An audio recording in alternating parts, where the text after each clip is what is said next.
So I'm just going to welcome everybody here to the Open Collab. Today we are talking about accessible presentations, and we've got two wonderful colleagues from Plymouth State University who are going to be presenting today, and I will toss it over to you guys to introduce yourselves. Excellent, thank you. So I'm Lindsay Page. I'm the Director of Campus Accessibility Services here at Plymouth State. I am a 5'9" woman with brown hair. I'm wearing a navy dress with flower prints and gray leggings, and I'm seated. And this is Hannah Davidson. Hi, I'm Hannah. I work with Lindsay in Campus Accessibility Services. I am a 5'6" woman with curly brown hair, and I'm wearing a green t-shirt dress. I am also seated. Excellent. So we described our physical appearance attributes so that folks who might just be listening in and not visually watching or are visually impaired can understand who's talking to them. You don't get a full sense, but you get a little bit of an idea.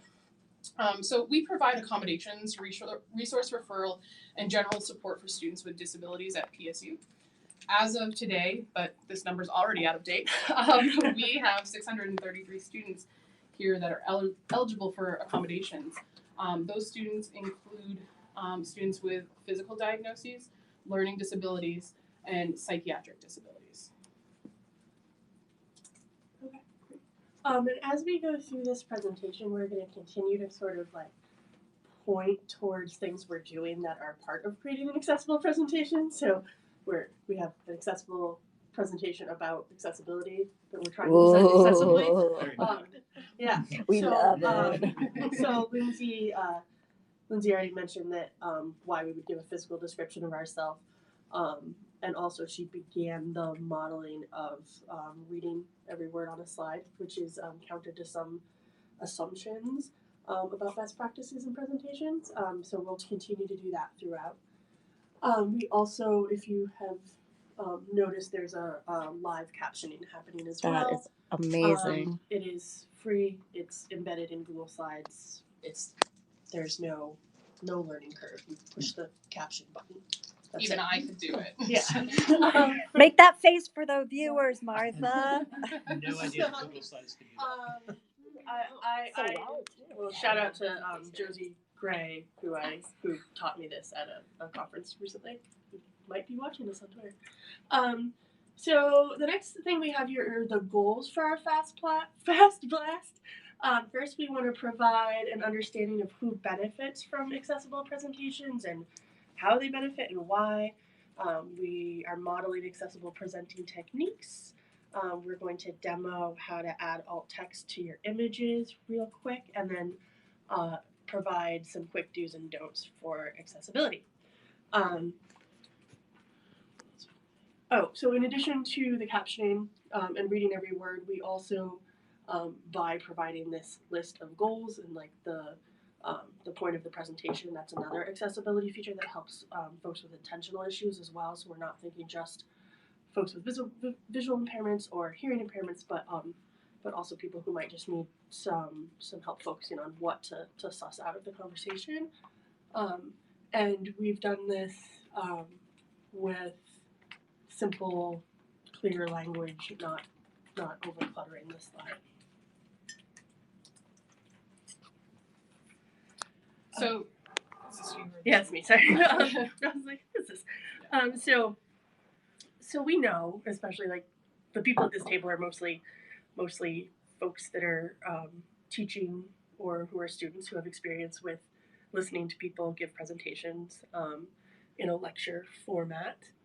And so we know that verbally lecturing is not, like from a slideshow, is not the best way to reach the broadest number of learners. But in our world, Google Slides and PowerPoints are a pretty ubiquitous way of delivering information to students. So it's there. We figure if people are going to use them, we could at least help them use them in a way that is a little bit more accessible. For the reasons above. So we have up to 20% of any given audience likely has a disability. That's sort of the big national number. at Plymouth, depending on how you break it down, we're an institution of about 4,000 undergrads. A little under. A little under, and Lindsay had given you the number 633, which is up by a few as of a couple hours ago. So that's about 15%. If you look at our whole population, including graduate students, we're more around 10. But there's this whole other layer of disclosure. So those are only people who have chosen to come to our office and say, "I have a disability. Can you offer support?" So that number might actually be quite a bit higher. The accessibility in presentations is essential for people with low vision or blindness, hearing impairments or deafness, ADHD or other cognitive issues that impact focus. So for people with low vision, it's important that they are able to use a screen reader, which we'll demo in another slide or two, and to be able to hear what we're saying, like in recording, and also to be able to electronically send your presentation so that people can use screen readers if they need to. For hearing impairments, the captioning that's happening is important.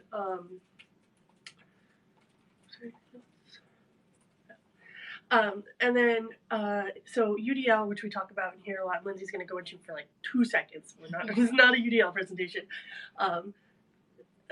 Reminds us that while accessibility is necessary for this particular audience, it's beneficial for everyone. And we're going to do a little demo with a familiar image. So UDL, just for folks that might not know, is Universal Design for Learning. So here on this screen, we have a cartoon.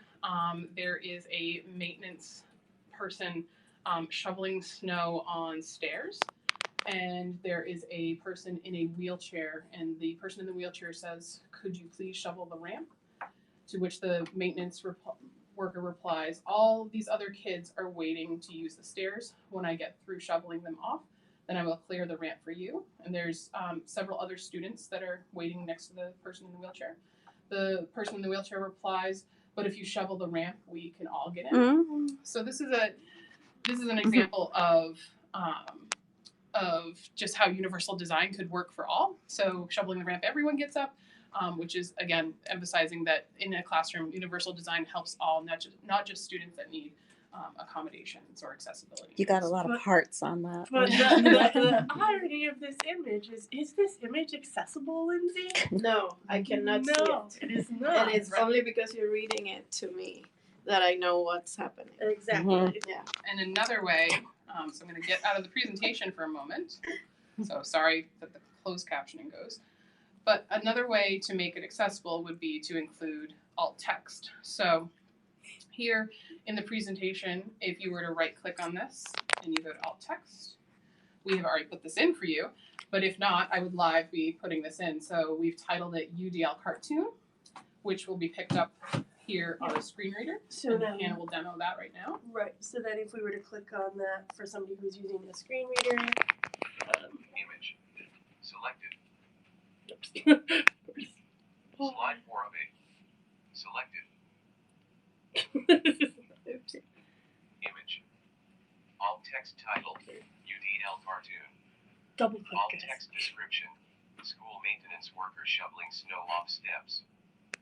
A wheelchair user asks them to shovel the ramp. The maintenance worker says all the other kids are waiting for the stairs. The wheelchair user says that if the ramp is shoveled, they can all get it. Selected. Does kind of take the humor out of it.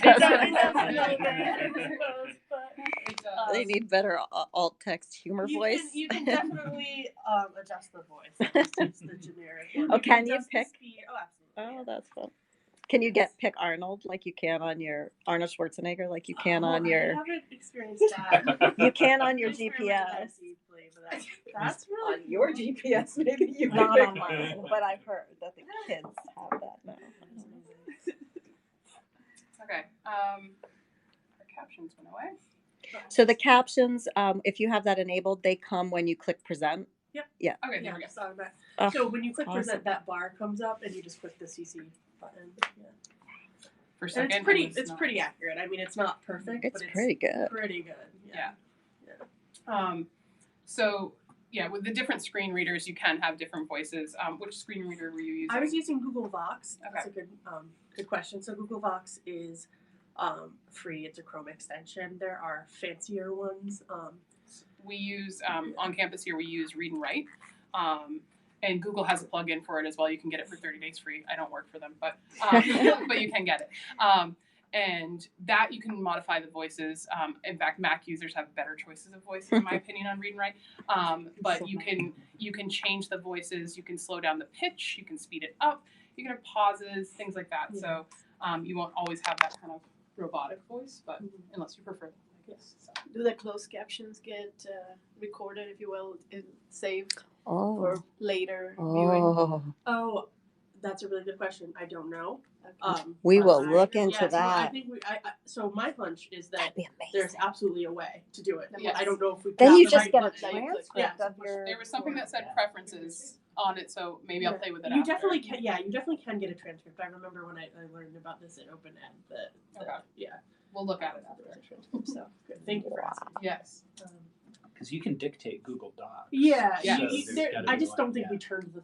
I don't think we There's pushed gotta be- the right button, but yeah. I mean, I could be surprised. It could be. But talk recorded. about a great way also to turn your presentation into a blog post Yeah. afterwards Yes. if you present it, right? Screencast-O-Matic will let you do Yeah. Screencast. Yeah. that. There's probably a way to do it in Google. We're very There's lots of free excited. apps too that will Yeah. transcribe, and then you can post that as well. But, Wow. so this next slide are just some of the basic do's and don'ts for accessible presentations. I'm going to go over the do's, and then Hannah will talk about the don'ts. So do use high contrast colors. Do set fonts to a minimum of 20 point. The unfortunate thing is the captions on here are a little small on our screen here, but I would look to enhance that if I was presenting to a bigger group here. Use sans serif fonts. A lot of people try to avoid some of those just because of how it looks, but it really, for folks that are diagnosed with dyslexia, things like that, it's easier for them to be able to read. Speak every word on each slide, which we've been demoing that, which again, some people would argue is not best practice, but it's making it more accessible. Describe all visual content in words, so that's what I attempted to do with the cartoon there, and just really getting the basic points of what the picture entails. Caption videos, demo here, and pre-distribute slides, Which we didn't. which we didn't do. But we'll tweet them out Yeah, after. and we anybody figured wants we'd give it to you electronically as Yeah. well. But so in some way, shape, or form, either electronically or hard copy, distribute. I would also suggest that having a few hard copies for folks is always a good thing to have on hand, just in case if they don't have technology, or it would work better for them to have a hard copy. And just a quick note on what was one of the things that I wanted to mention? Oh, Lindsay was talking about sans serif fonts. I'm trying to remember like when we're using things that are jargony. So serif fonts are the ones that have like little tails, kind of little edges on them. So some of the most common ones that are like kind of preset in a lot of like, well, in Microsoft Word and other what do you call those things you type in? Word processor? Those usually are the serif fonts, like Times New Roman and Courier. So you have to manually change those if you want to use something that is sans serif, like Arial, Geneva, Helvetia, Comic Sans. Everybody knows, but Yeah. So wait, which ones are So the ones that are accessible, that are like yes accessible? Helvetia, Arial, Geneva. Okay, but Comic not the Sans. ones. Not Times. Okay. Yeah, not Courier. Not the default ones. Yeah. Right. The Well default done, ones world. are good. Mhm. I've always learned that Arial is the best one to use with a student with visual impairments because it has very straight lines. Mhm. Yeah, Good and even tip. spacing. Yeah. Yeah. Aren't there like some fonts now that are specifically designed for people with dyslexia? Yeah, there's a dyslexia font, Okay. which we've used for some students Yeah. to see if that's something If it that's helpful. helps. Yeah, and that you can. I don't have a link, but you can download it and add that to your fonts. And again, it extends the tails of things, so it really defines the letter better. I see. Okay. And this is I didn't talk about don'ts. So don't so the don't part, we have this little bulleted list, but then I'm going to show you an example of like the worst slide ever, just for fun. So we don't want to clutter up the slide with lots of words. That's why we use the bullets. You don't want to use animation because that can be visually like stressful for people with Everyone, lots of for things. everyone everybody, alive. but- Really, for yeah. everybody, really, but Don't also spin like your text coming in. Yeah. We have students that we work. Sorry to jump in, but we have students that we work with that have concussions or they have sensory issues, things like that, and things spinning or blinking. One, no one needs to see that. Like it doesn't make it also your makes me anxious. Yeah. Your presentation isn't enhanced by you spinning the title coming in. So I think people think they're making it more dynamic. Not quite. Does that go for animated GIFs as well? I mean, I have strong negative they can reaction they to can those. Okay, now you're just going too far. I hate them. Yeah. Okay. How do you Because even it's so how do you fast. even work in this Because office? they're so fast in loop, Do you hate Yeah. them in all contexts? especially on Twitter.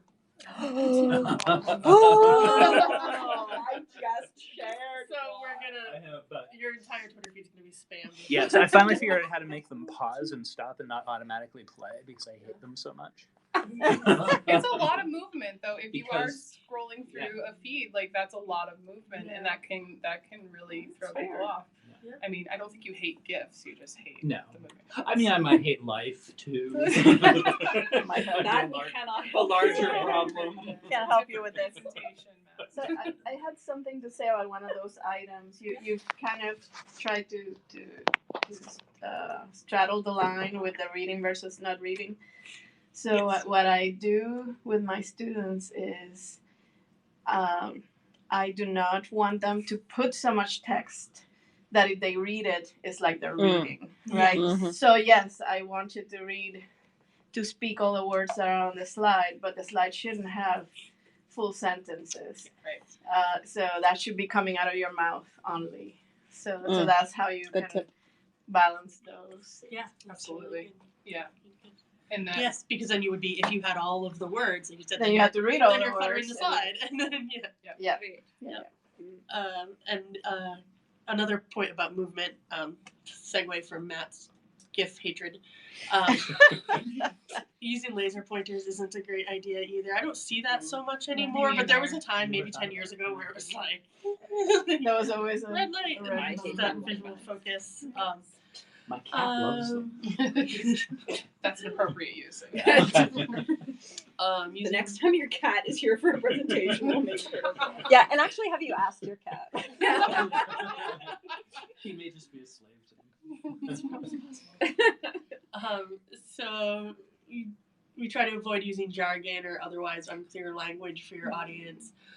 Hence my meager attempt at explaining serif and sans serif fonts. Using ornate fonts is not a good idea. So the ones that look like old newspaper print or something, not accessible. And then turning your back to the audience while speaking, which should maybe be obvious, but depending on the situation, the context, we're set up right now in a way that we're facing inwards towards a circle of people that we're talking to. But if I am teaching and referring to my slides and writing on the board, I want to make sure that I'm not speaking to the board, because then people who it's harder for everybody to hear, but some people might also need to see what you're saying for lip reading and things like that. So, yeah, let's see this really bad slide. Okay, you have to keep pushing the space bar. First describe. Okay, so on this slide is some blue dots on a blue background with light blue. Yeah, there's a lot of blue. And then it says, this is an example of what Oh, I can't even see it. Okay. not to do. Okay, so Oh, jeez. so we have everything wrong with this slide. It's cluttered. The color contrast barely exists. These are different colors. Like, they're an option. Like, nothing to block me to say, like, you can't do that because it's the same color, but you can barely see them. So yeah, not using shades of the same color. It's a good idea. The text is too small. It's not bolded. It flew in from all different directions. So it's pretty useless to anybody. And also it was just fun to see how many bad things I could do on one slide. Pretty tame in my opinion. Yeah, I what you could could do do. more, but I also didn't want to like spin a bunch of things and Yeah. make people ill. All right, we don't need to say